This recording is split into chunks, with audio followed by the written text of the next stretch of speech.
va parler avec précision de le Dieu des lieux élevés ou bien le Dieu des hauteurs. Notre Dieu là, il n'habite que dans les hauteurs. Et notre Dieu, il n'habite que dans les hauteurs. Pourquoi? Parce que Dieu veut tout contrôler. Et il contrôle tout. Donc il faut que Dieu soit plus haut que tout pour pouvoir avoir la main mise sur tout. Si ton problème dépasse Dieu, c'est que Dieu ne peut pas résoudre. Si ta situation dépasse Dieu, c'est que Dieu ne peut pas résoudre. Donc Dieu est au-dessus de tout. C'est ça, non? Donc le Dieu que nous adorons, c'est le Dieu des hauteurs. C'est le Dieu très élevé. Et c'est le Dieu qui habite dans les lieux très élevés. Et c'est le Dieu des hauteurs. Donc le principe des autels est un principe où il ne faut pas sacrifier à Dieu si on ne sacrifie pas sur des hauteurs. Donc il faut élever des pierres, les mettre en hauteur avant de mettre un sacrifice dessus pour que Dieu vienne consumer, car Dieu, il ne va pas venir rencontrer, même si c'est une offrande qu'on lui a donnée sur la terre. Non, il faut qu'il s'élève au-dessus de la terre. Il faut que ça s'élève au-dessus de la terre. Pourquoi ça doit s'élever au-dessus de la terre? Dieu a précipité Satan sur la terre. Donc Satan règne sur la terre et Dieu ne va pas venir sur la terre pour vouloir discuter la terre avec le diable. Non. Mais qu'est-ce que Dieu fait? Il se met au-dessus de la terre pour commander la terre. Donc Dieu doit être élevé au-dessus de ta situation pour régler la situation. Donc quand Dieu veut régler un problème dans ta vie et que le problème, selon la taille du problème, te dit élève un autel. Selon la hauteur de l'autel, je me reposerai dessus. Alors je travaillerai. Donc plus ton problème est géant, plus ce que Dieu te demande de faire est géant. Même les dons spirituels que nous demandons au Seigneur, puisque la Bible dit aspirer aux dons spirituels. Quand tu aspires à un don spirituel, on dit il faut payer. Le prix qu'on dit de payer, c'est que élève-toi au-dessus du niveau des autres en faisant tel sacrifice et je te donnerai ce don. Donc quelqu'un qui prend par exemple 3 jours de jeûne à sec toutes les semaines sur 5 ans, tu ne peux pas te comparer à lui spirituellement. Parce que l'autel sur lequel Dieu l'a visité pour lui donner le don que tu vois, c'est l'autel de 3 jours de jeûne à sec. Donc il s'est élevé au-dessus du commun.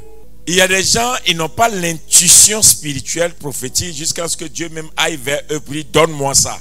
Il y a des gens, c'est même pas volontiers. Dieu te dit donne-moi ça. Parce que ce qu'il veut faire dans ta vie, il ne peut pas le faire si tu ne t'élèves pas à une hauteur. Donc Dieu dit à Abraham, va sur la hauteur du mont Moridja, élève sur la hauteur du mont Moridja un autel. Donne-moi ton fils sur cette hauteur et je saurai que tu m'aimes. Abraham va sur le mont Moridja, il élève l'autel. Nous connaissons le langage d'Isaac. Le père, il y a l'autel, il y a le bois, il y a le feu, mais il n'y a pas l'agneau de sacrifice. Mais la Bible dit que c'est là-bas que Dieu est apparu. Dis amen avec moi. Et donc, Dieu ne peut pas agir dans ta vie si tu ne le mets pas au-dessus de la situation que tu vis. C'est pourquoi la loi des autels est une loi d'influence et de domination. Et malheureusement, les chrétiens, ils veulent vivre comme les gens sur la terre, donc ils ne peuvent pas comprendre certaines choses. Si tu ne élèves pas Dieu à un certain niveau, tu ne rencontreras pas Dieu. Dieu ne donne jamais rendez-vous aux gens dans la vallée. Dieu combat dans la vallée, mais il ne rencontre pas ces gens dans la vallée. Il les invite toujours à une montagne. C'est pourquoi certaines actions que nous posons sont juste des actions qui répondent au principe de l'autel. C'est mieux, mais on ne se rend pas compte. Et ça permet à Dieu de nous rencontrer. Je donne un exemple. Abraham a reçu la visitation de Dieu, où Dieu lui a dit tu auras des enfants. Mais pour qu'Abraham ait ses enfants, Abraham allait faire une guerre. En revenant, il avait la dîme de tout dans sa main. Dieu lui est apparu. Il donne la dîme de tout à Melchisédek. Melchisédek lui donne la sainte scène, c'est-à-dire le pain et le vin. Plus tard, la Bible dit qu'Abraham a vu venir des anges qui descendaient une montagne. Ils sont venus dans là où il habitait. 3 anges. Il s'est couché et Abraham a dit à ses anges, attendez-moi. Il a préparé pour leur donner à manger. Quand ils ont fini de manger, je répète, quand ils ont fini de manger, je répète, quand ils ont fini de manger, ils lui ont dit, l'année prochaine, à la même époque, ta femme Sarah tombera enceinte. Abraham a entendu la voix de Dieu, mais la voix de Dieu ne l'a pas enceinté. Abraham a rencontré Melchizedek, mais la rencontre avec Melchizedek n'a pas enceinté sa femme. Mais il a fallu maintenant que les anges descendent d'une montagne pour qu'Abraham les nourrisse avec de la nourriture. Ils mangent, quand ils finissent de manger, ils lui disent maintenant que l'année prochaine, là, ta femme va tomber enceinte. Abraham a bâti plusieurs hôtels pour Dieu. Mais l'autel que Dieu attendait cette fois-ci pour exaucer Abraham n'était plus l'autel de l'offrande, ce n'était plus l'autel, c'était l'offrande, l'autel de la nourriture. Dieu n'attendait Abraham que pour le rencontrer dans la dimension nourriture. Parce que Dieu nous rencontre dans plusieurs dimensions. Si quelqu'un me dit, c'est pas spirituellement seulement que Dieu nous rencontre. C'est pourquoi Dieu peut être, Dieu spirituel est dans les actes naturels que nous posons. Je répète, c'est pas spirituellement seulement que Dieu nous rencontre. Dieu nous rencontre par des actions naturelles. C'est pourquoi certaines des choses que nous faisons, on peut trouver Dieu dedans. Est-ce qu'un terrain est spirituel? Non, comment quelqu'un peut donner un terrain puis Dieu peut donner un pays à quelqu'un? Tout simplement parce que l'action est devenue comme un hôtel bâti où Dieu vient s'asseoir pour décréter quelque chose. Dans tous les jours de votre vie, vous bâtissez des hôtels sans vous rendre compte. Et puis, je sais qu'il y a des gens, c'est un domaine que je vais enseigner plus tard parce que je dois, parce que beaucoup n'ont pas de connaissances profondes. Vous voyez où nous sommes arrêtés? Ici, comment vous appelez ça? L'hôtel. Mais vous n'allez jamais voir dans une église que là où le prédicateur s'arrête est même chose que là où les gens l'écoutent. Pourtant, c'est ici que l'Esprit de Dieu quitte pour aller visiter les gens. Donc là où l'Esprit de Dieu quitte doit être toujours au-dessus de ceux qui reçoivent l'Esprit. Donc l'autel doit être toujours au-dessus. C'est pourquoi quand tu ne mets pas Dieu au-dessus de tout, tu finis par perdre. Nos cousins, eux, ils ont vite compris. Ils parlent beaucoup de sacrifices. Mais nous les chrétiens, nous disons que ce n'est pas important. Parce que Jésus a payé. Je ne parle pas de sacrifice comme les gens bavardent en ville là. Non, faites très attention à ce que je vous dis. Voilà, ne confondez pas. Qu'est-ce que ça veut dire? Dans la loi spirituelle, si ton problème est ceci, ce bout de feuille là, on ne se met pas en bas pour régler. On se met au-dessus pour régler. Suivez-moi bien. Alors, pour régler un problème qui est en bas, il faut te mettre au-dessus du problème. Et alors, tu vas finir par régler ce qui est en bas. Mais si tu es au même niveau que le problème, tu ne le régleras jamais. Si le problème te noie, tu ne vas jamais le régler. Mais si tu es au-dessus, tu vas le régler. C'est pourquoi Dieu a dit à son fils Jésus, attends jusqu'à ce que je fasse de tes ennemis ton marche-pied. Tu te mets au-dessus d'eux. Alors tu les domines. Donc l'autel est le principe qui te permet, qui te soulève pour te mettre au-dessus de ce que tu subis. L'autel est le seul principe qui t'élève et qui te donne une ascension pour changer ta situation. Selon la chaise que vous avez vue tout à l'heure, l'autel, sur l'autel tu t'appuies et puis maintenant tu as de la hauteur pour régler ce qui t'influence, ce qui te fatigue, ce qui te domine. Donc l'autel est un principe d'élévation. C'est pourquoi vous avez vu que Balaam et Balak, un païen, écoutez-moi bien, chrétien, un païen reconnaît que quelqu'un a un don divin, un don pur. Il invite le prophète de Dieu, puisque Balaam même dit l'élu de Dieu, le voyant de Dieu. Vous avez vu ces atalakou. Mais il l'invite. Et puis le voyant de Dieu lui dit, bâtis-moi un autel de 7 taureaux. C'est pas Balak qui a choisi, c'est Balaam qui a choisi ce qu'il doit faire. Et Balak va faire autel pour qu'on invoque Dieu. Et Dieu vient dedans pour dire quand même sa sentence. C'est Balak qui a bâti l'autel. Mais le Dieu de Balaam est descendu dedans pour parler à Balaam. Oh, vous n'avez pas bien compris. Ce qui veut dire, si toi tu ne comprends pas le principe des autels, tes ennemis peuvent bâtir des autels. Et comme Dieu cherche un autel pour venir parler, il ne trouve pas ton autel, il se repose sur qui alors? Je vais rapidement pour que tu comprennes dans le principe de l'autel. Vous avez un marché. Et puis on arrive quelque part, et puis quelqu'un se rend compte, la personne elle consulte, elle voit. Puisque pour que Balak invite Balaam, Balak s'est rendu compte que le peuple juif est dangereux. S'il rentre dans son secteur, ils vont le détruire. Donc il prend vite. Il n'attend pas que les juifs arrivent pour venir le détruire. Lui-même, il organise déjà comment il va les affaiblir pour ne jamais venir s'attaquer à lui. Donc vous rentrez, tu es un homme d'affaires, tu es une femme d'affaires. Vous rentrez dans un marché. Et puis il y a des gens, eux, ils ne sont pas venus facilement. Ils sont venus parce qu'ils ont consulté. En consultant dans leur rencontre, dans leurs choses, ils ont vu que toi là, tu as une étoile qui peut avaler leur société. Si tu te laisses plus tard, tu vas prendre la société puis il n'y a rien à faire. Il ne peut pas aussi t'éviter. Ils sont obligés de te confronter. Alors qu'est-ce qu'ils font? Ils bâtissent un hôtel. Et si l'hôtel demande à leur Dieu, le jour de rendez-vous là, paralyse-le ou bien détruis-la ou bien fais-t'en. Quand toi on te détruit alors, eux ils prennent le contrôle.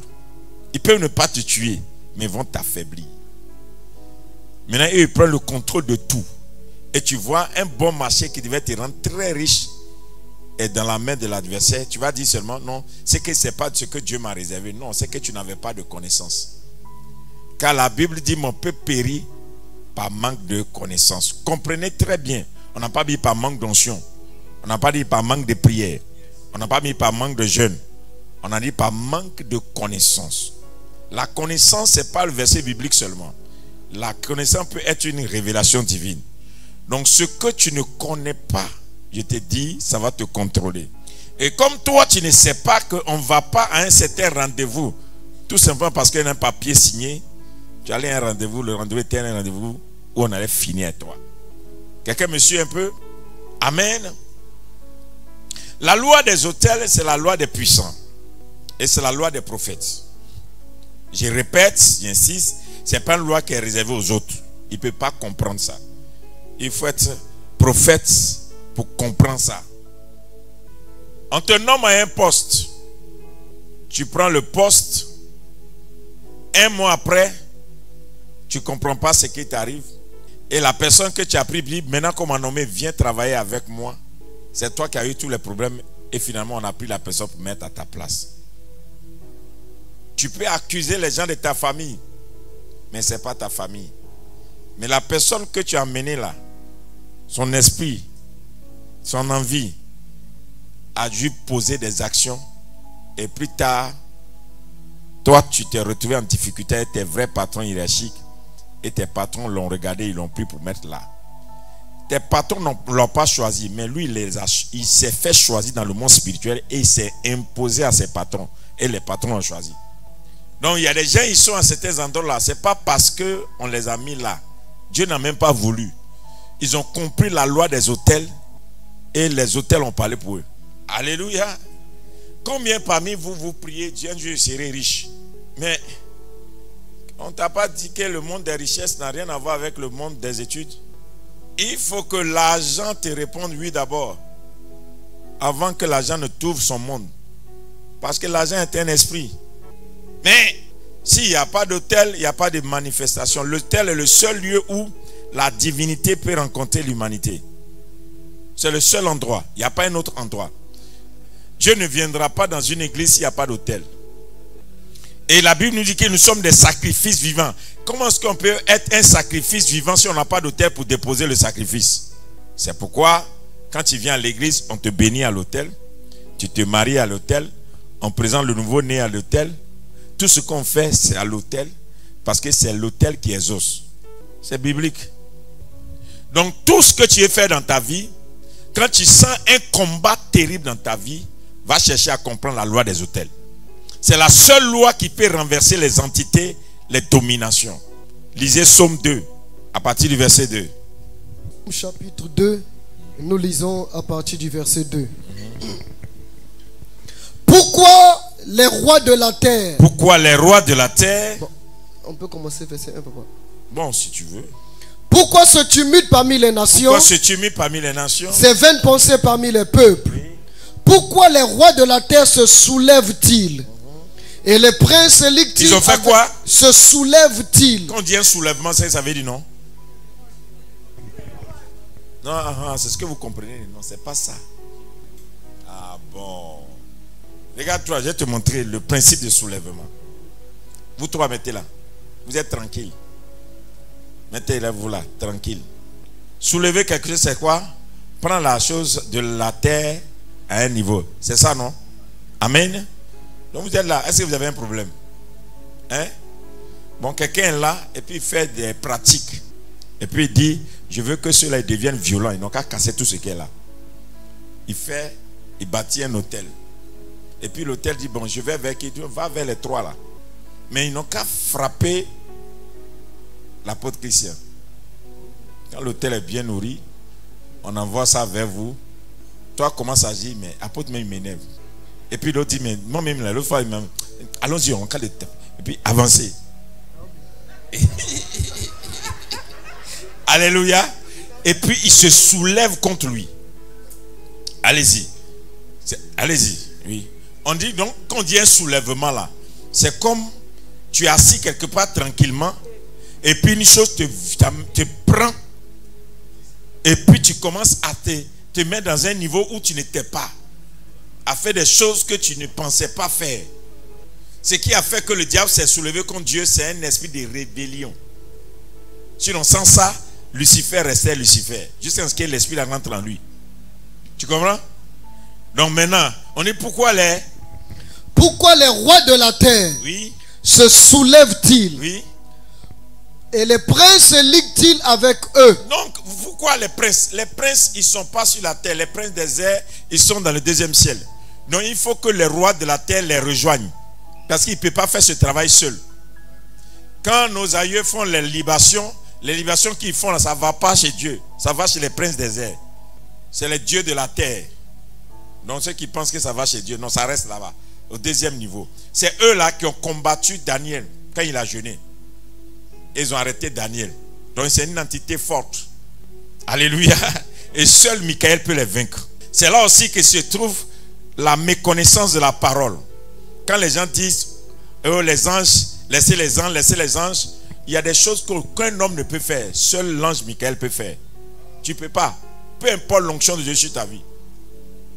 Peu importe. Oui. Puisque Gabriel a dit à Daniel qu'aucun homme ne pouvait l'aider, seul le frère qui est Michael. C'est-à-dire, il n'y en a pas. Il y a des choses, il y a des explosions qu'on n'a pas parce qu'on n'associe pas le ministère des anges. Non, c'est une question de connaissance. C'est une question de connaissance. Alléluia. Oui. Donc, là, quand il se soulève là, il se ligue maintenant. Donc, allons-y les trouver au niveau où ils sont parce que eux, leur niveau là, c'est eux qui combattent les résolutions. N'oubliez pas que le peuple d'Israël a reçu une prophétie où il devait rentrer dans la prophétie, mais ils ont bloqué ça dans le deuxième ciel. Donc quand Gabriel a jeûné et puis Gabriel venait pour l'accomplissement, ils ont bloqué Gabriel. Rien ne passe ici. Pourquoi?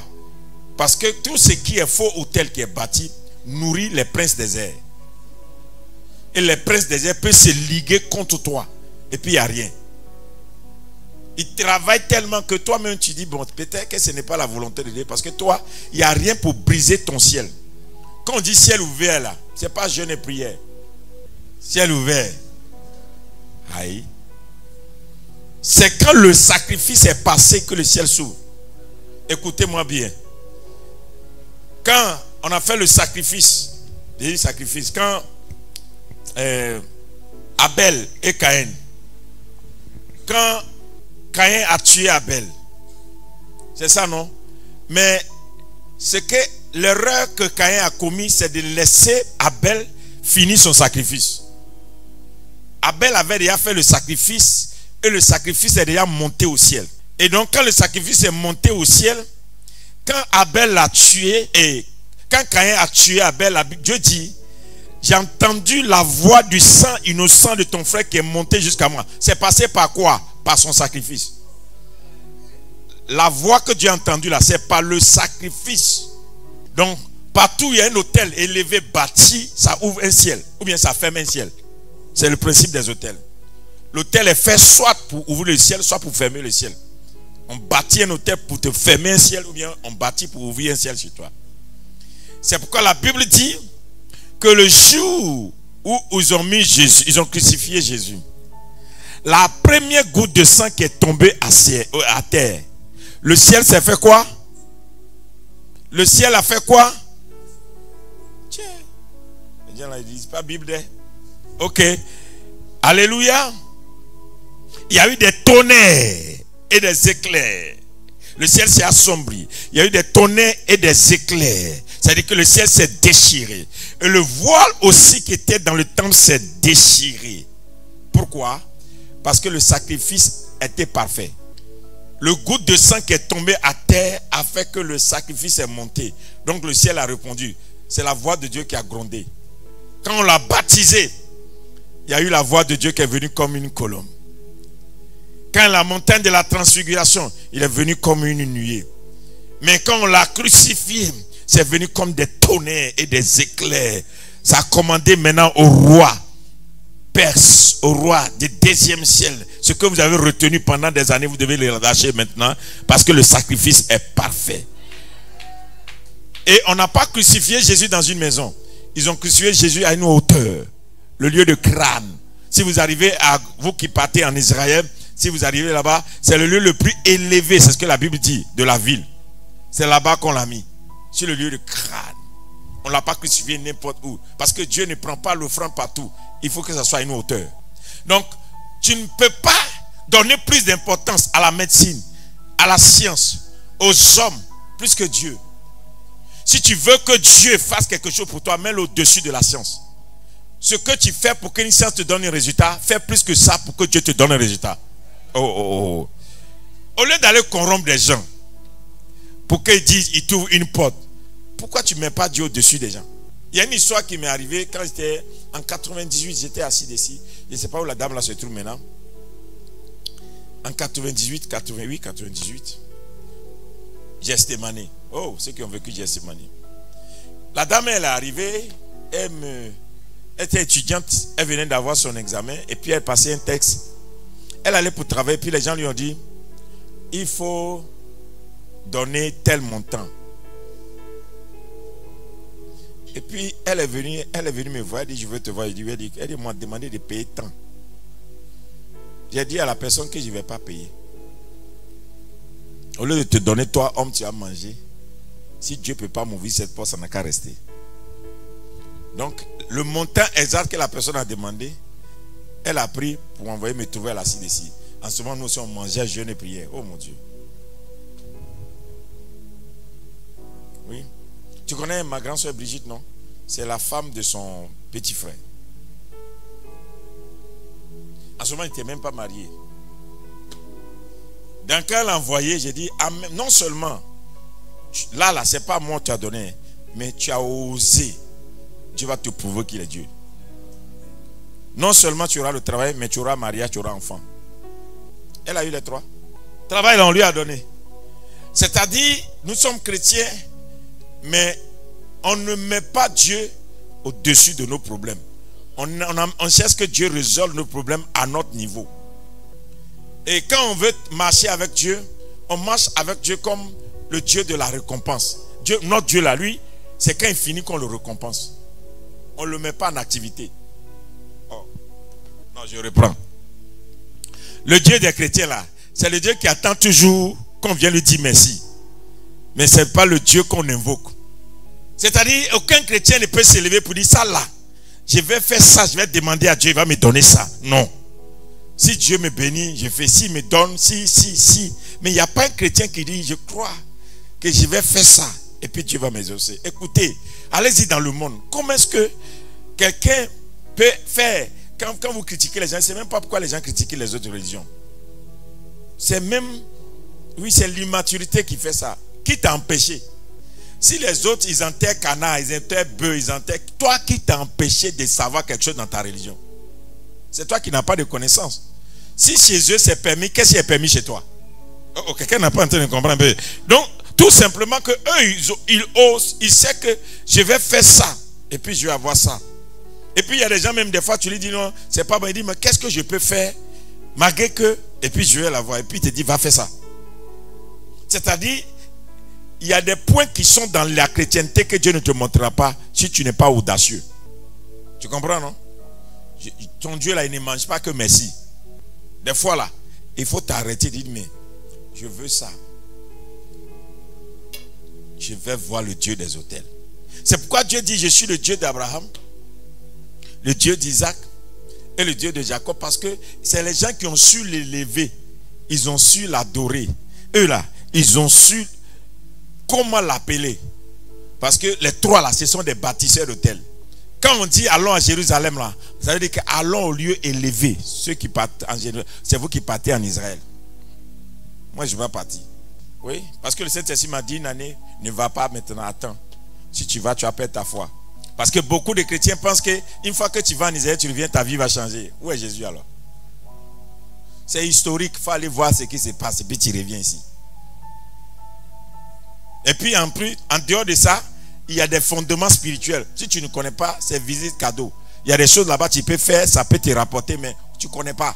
Tu ne connais pas les lois là. Tu te promets seulement, tu vas dire, c'est vrai, c'est si Jésus a nagé, c'est si il a mangé.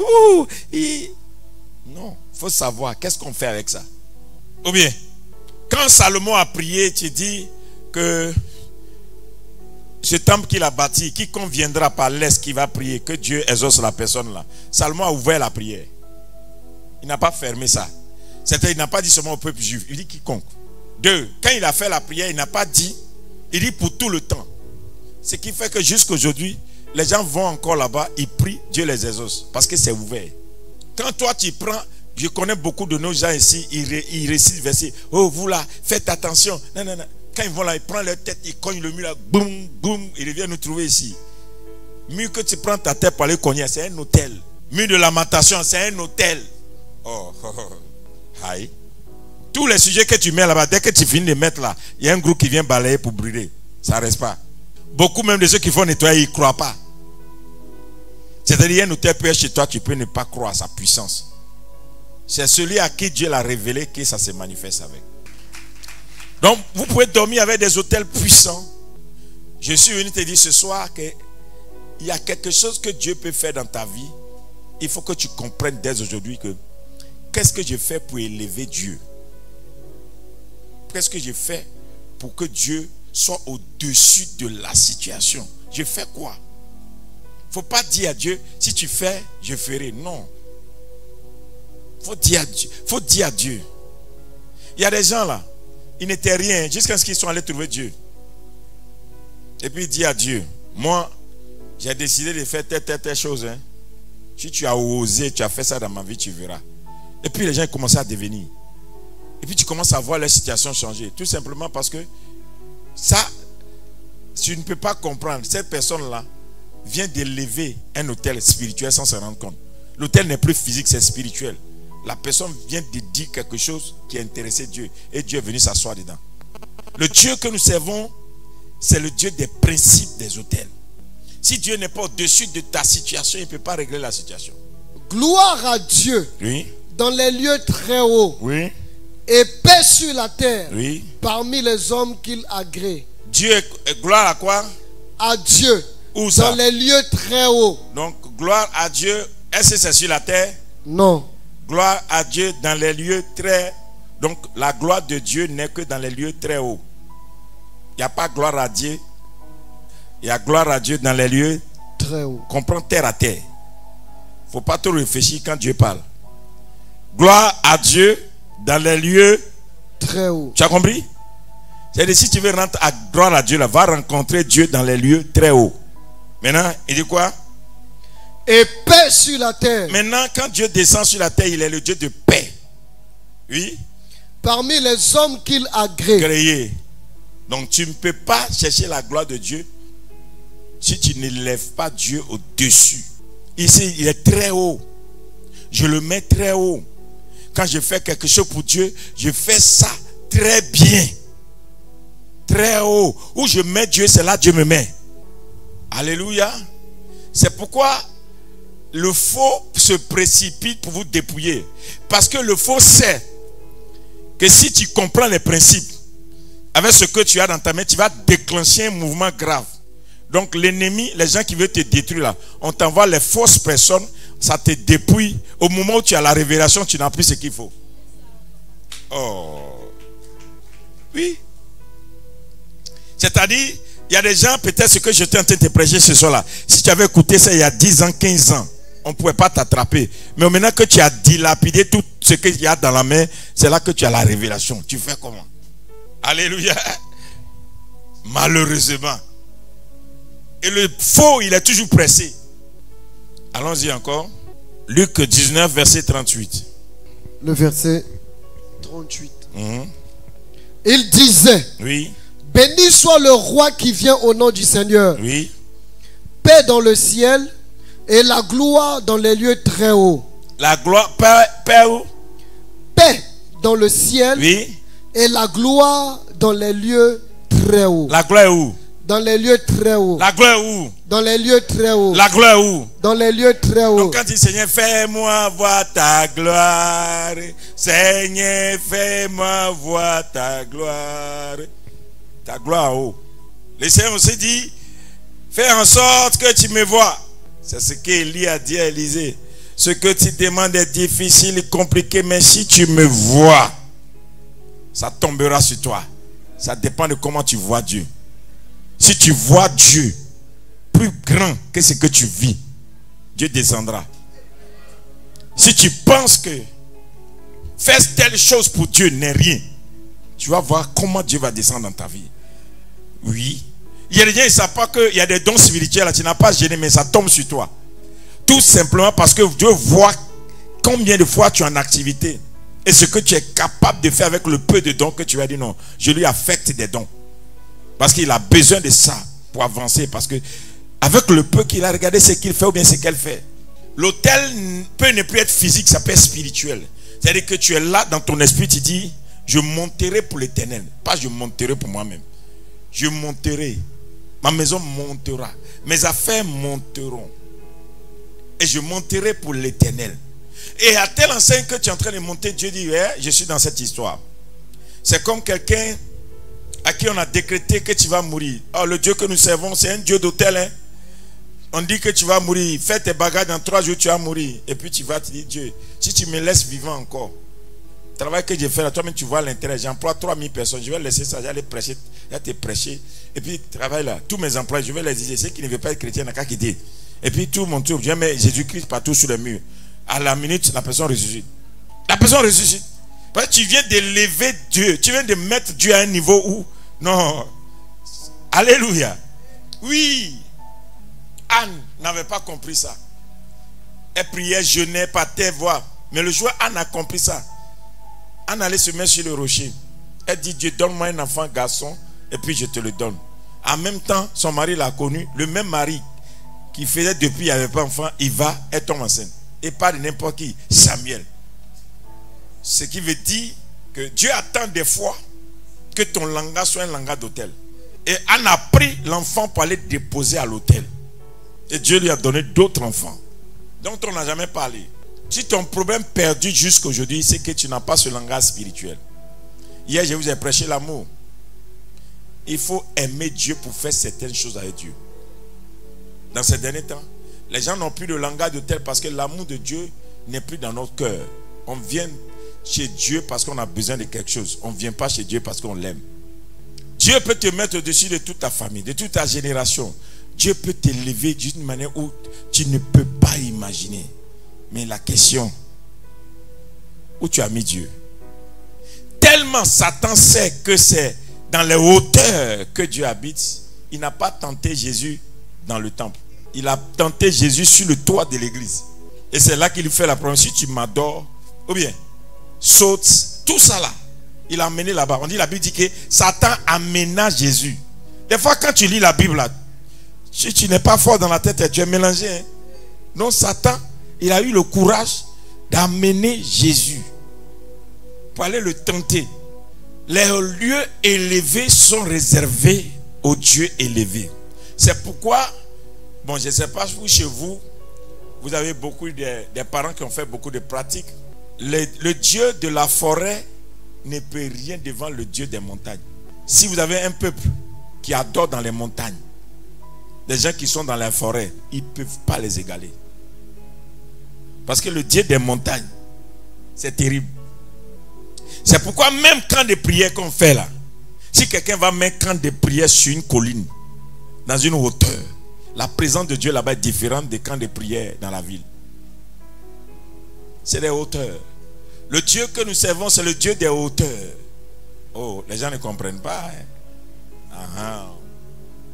Un jour, je devais faire une prière, puis le Seigneur me dit, va faire une nuit de prière et prends une chambre dans un hôtel le plus haut de la ville. J'ai dit, aïe, où j'ai trouvé ça? J'ai fait renseignement.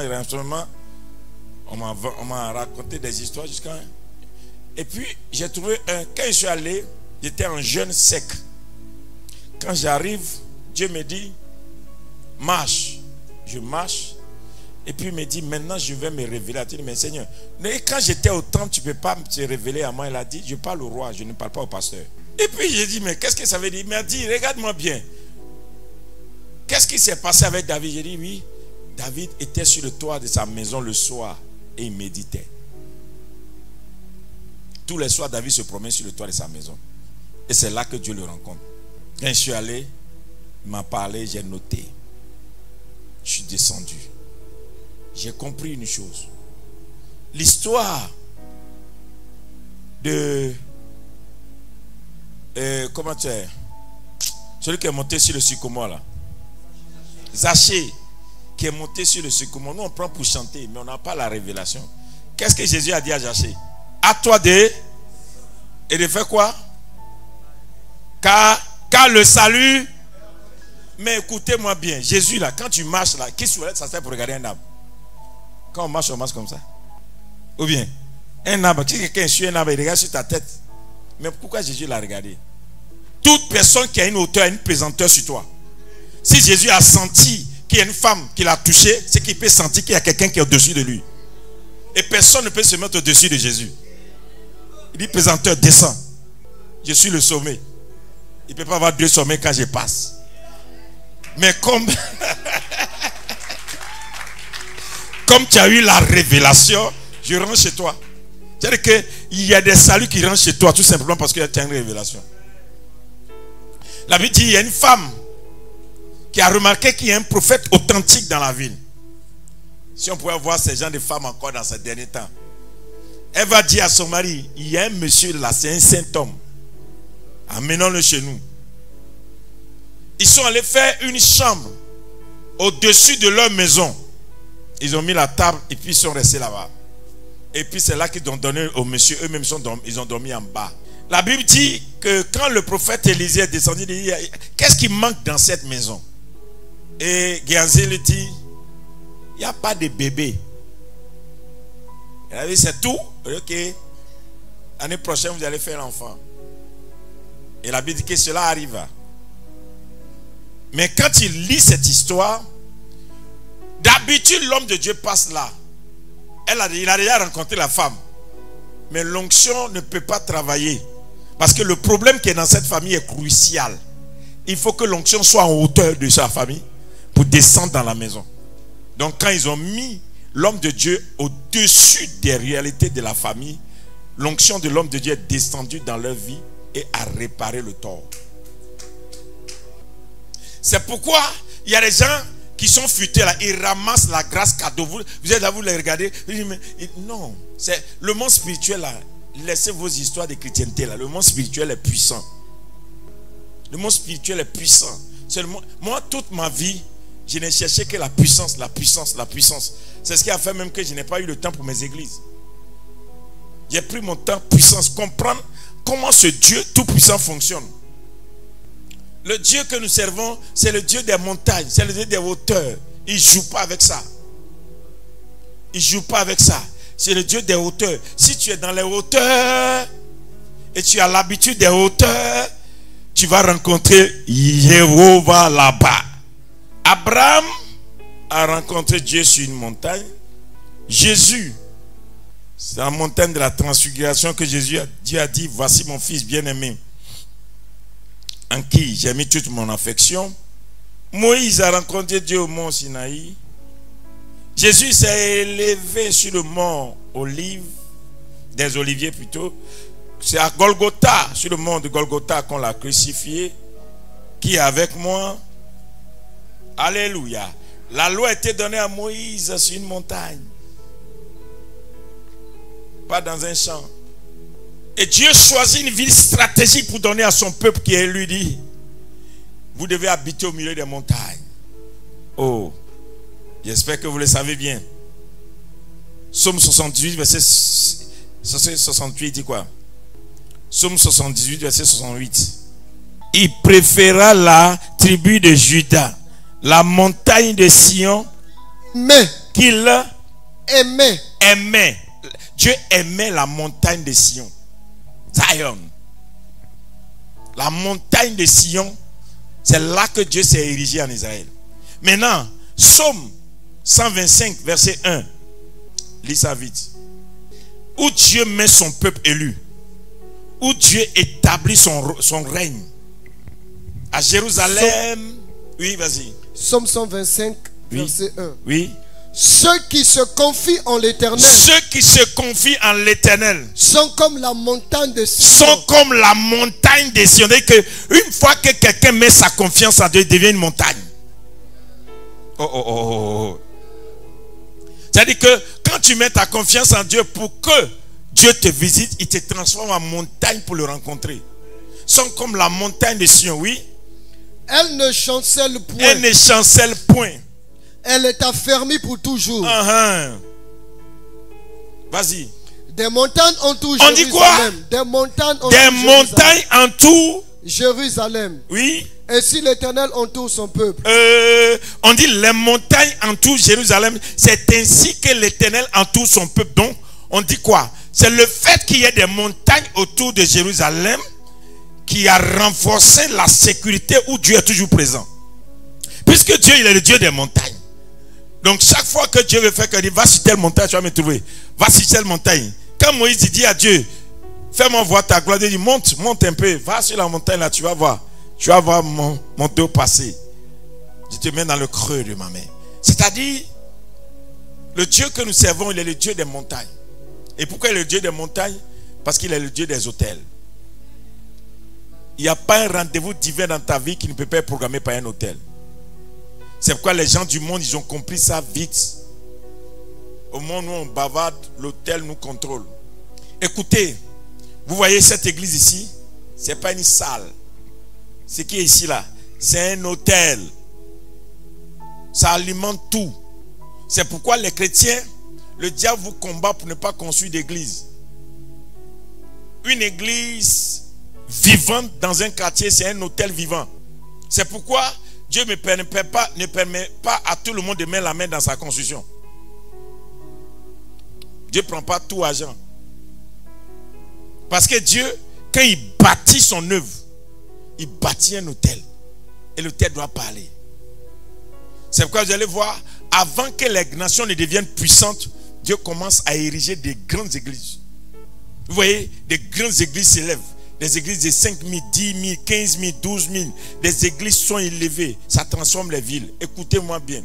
En 1965, je crois, la Côte d'Ivoire était plus riche que la Corée du Sud. Allez-y faire des recherches. On était plus riche que la Corée du Sud. Ils étaient très pauvres, avec des problèmes. Mais aujourd'hui là, ils nous prêtent l'argent. Beaucoup de voitures qu'on conduit là, ça vient de chez eux. Aujourd'hui, si on dit Ivoirien, mais d'une Côte d'Ivoire, on va commencer ça va venir. Il y a déjà même ils ne comprennent même. Déjà, même à faire des pangés, au lieu d'encourager les gens qui vont faire des recherches, laissez-moi vous dire, en réalité, toi, tu fous rien dans ta région, tu ne fabriques rien. C'est toi, tu commandes tout. On dit, Faya va monter, toi, tu dis, ça va descendre. Jolie voiture comme ça, au lieu d'encourager, il y a des gens qui sont quelque part, non, laissez-moi vous dire la vérité, personne ne peut encore concevoir. Dans tous les cas, ça ne va pas arrêter le projet. Ça va que c'est réalisé, ça va aller de gloire en gloire. Les gens viendront payer ça ici, ça va se multiplier. Il ne peut pas éteindre ça. C'est qu'il y a de Dieu, tu ne peux pas éteindre. Et tout simplement pourquoi la Corée du Sud a rencontré, Dieu a suscité un homme qu'on appelle Yonggi-cho. Et de par le réveil de Yonggi-cho, d'autres hommes de Dieu, écoutez-moi, si tu veux voir l'église, va en Corée du Sud. Les églises qu'ils ont là-bas. Nous, on ne parle pas de Nigeria, il faut laisser Nigeria. Petit pays là. C'est pourquoi quand il dit aux gens que la Côte d'Ivoire, ils vont venir voir. Les gens me regardent, mais le monsieur, il rêve ou bien quoi? Ils vont venir. Les gens vont venir dans ce pays, ils vont voir. J'ai dit, la Corée du Sud, des pasteurs ont commencé à devenir puissants, grands. Dieu a commencé à les élever. Les temples qu'ils construisent, quand tu regardes même là, tu ne peux pas croire que c'est en Corée du Sud. Ça n'a rien à voir même aux États-Unis même. Le plus grand temple au monde se trouve en Corée du Sud. 1 500 000 personnes. Et ça, c'est seulement pour remplir, hein? Mais ils font 5 cultes. Imagine, par semaine, 1 million de personnes prient. Alléluia, gloire à Dieu, Dieu bénit notre pays, Dieu bénit notre pays. C'est pourquoi les gens pensent que les pasteurs, ils ne sont que là que pour... Ils ne savent pas ce qu'il faut un pasteur dans un pays. Qui viennent se réunir, je vais leur parler. Si Dieu vous a suscité de bons pasteurs, protégez-les. C'est Dieu qui est rentré chez vous. Le nom et la Corée du Sud a changé. D'un coup. La puissance de Dieu est rentrée. Pourquoi? Les églises sont des hôtels. C'est puissant. C'est pourquoi le diable n'aime pas l'église. Ça lui fait peur. Parce que la seule chose où Dieu dit, tu vas combattre ça, tu ne peux pas vaincre, c'est l'église. Je bâtirai mon église.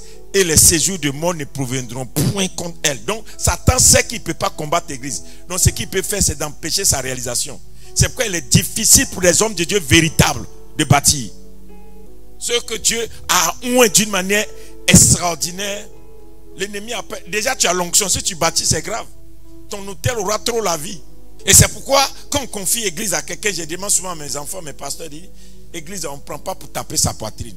Quand Dieu te confie une église, il t'a donné l'opportunité de l'établir. Pour amener le règne de Dieu dans ton quartier, dans ta vie, là où il est. Donc prends ça bien.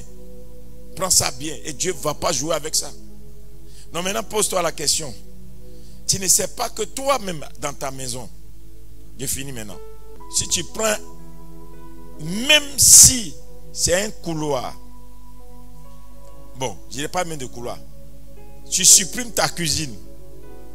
Et puis tu t'assois là-bas tous les soirs. Et puis tu pries, éternel mon Dieu, éternel mon roi, éternel mon Dieu, éternel. Tu pries pendant 1 heure parce que tes enfants te dérangent. Fais ça 6 mois, tu vas te rendre compte que la présence qui est là-bas, tu peux ne pas trouver ça à l'église. La présence qui est là-bas, tu peux ne pas trouver ça dans ta chambre à dormir. Pourquoi ça? Où tu l'invoques qu'il est là. Ça veut dire Dieu veut tellement qu'on l'invoque, il veut que les enfants l'invoquent en élevant, en nous séparant. Ne le confondons pas avec les autres. Ne traitons pas notre Dieu comme les autres. Traitons notre Dieu avec hauteur. Prenons notre Dieu à un certain niveau. Demandons-nous, qui est Dieu dans ma vie? Tout le monde aime Dieu. Oh oui, naturellement. Mais tout le monde ne vénère pas Dieu. Tout le monde n'honore pas Dieu. Tout le monde n'élève pas Dieu. Tout le monde peut aimer Dieu naturellement. Mais vénérer Dieu, honorer Dieu, élever Dieu, il n'y a pas beaucoup de personnes. Parce que ça demande, il te faut une grâce suprême pour élever Dieu. Ce soir, on est en train d'avancer. Hier, je t'ai parlé de l'amour. Maintenant, je parle de comment est-ce que dans ton esprit spirituellement, tu dois dire à Dieu, je vais maintenant compter et élever des autels vivants. Dans ma tête là, je dois te voir comme un Dieu qui vient s'appuyer sur quelque chose. Qu'est-ce que je dépose pour que Dieu vienne s'asseoir grand dedans? Vous comprenez, non? Qu'est-ce que je fais? dans ma manière d'adorer Dieu là, qu'est-ce que je fais? C'est pas affaire d'argent seulement. Hein. Il y a des gens, tu n'as pas l'argent, mais tu as un don. Il y a des gens là, tu n'as pas l'argent, mais tu as une force. Il y a des gens là, tu n'as pas l'argent, mais peut-être là où tu es là, tu as quelque chose. Il ne faut jamais dire je n'ai rien. Il y a quelque chose que tu as qui intéresse Dieu. Tu ne vas pas t'amener dans sa maison. Dieu n'attire pas n'importe qui dans sa maison. Hein. Quand Dieu t'attire dans sa maison, c'est que tu as quelque chose. C'est parce que tu ne sais pas l'utiliser. On est en train de monter. Par la grâce de Dieu, on va arriver quelque part. Répète avec moi. Au nom de Jésus, je proclame l'esprit de l'élévation sur ma vie.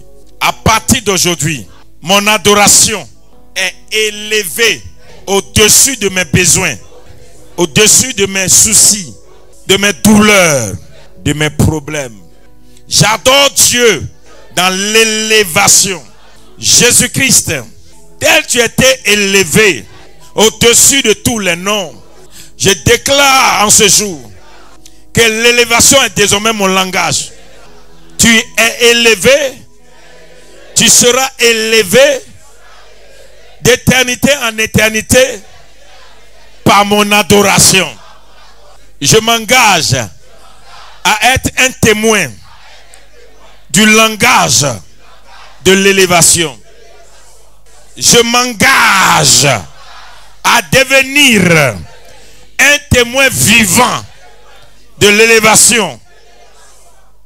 Que les œuvres de l'Éternel soient grandes, puissantes entre mes mains par le langage de l'élévation. Que l'Éternel fasse des exploits par mon ministère, par ma vie, par mon travail, par mon commerce, par mon entreprise, par ma famille, par le langage de l'élévation. Je parle à mon âme. Mon âme, pourquoi tu es abattu au-dedans de toi? Lève-toi dès ce soir. Montons ensemble à la rencontre de ton Créateur. Allons ensemble dans les lieux élevés pour rencontrer le Dieu très élevé. Que mon âme s'élève, que mon esprit s'élève et que mon corps s'élève.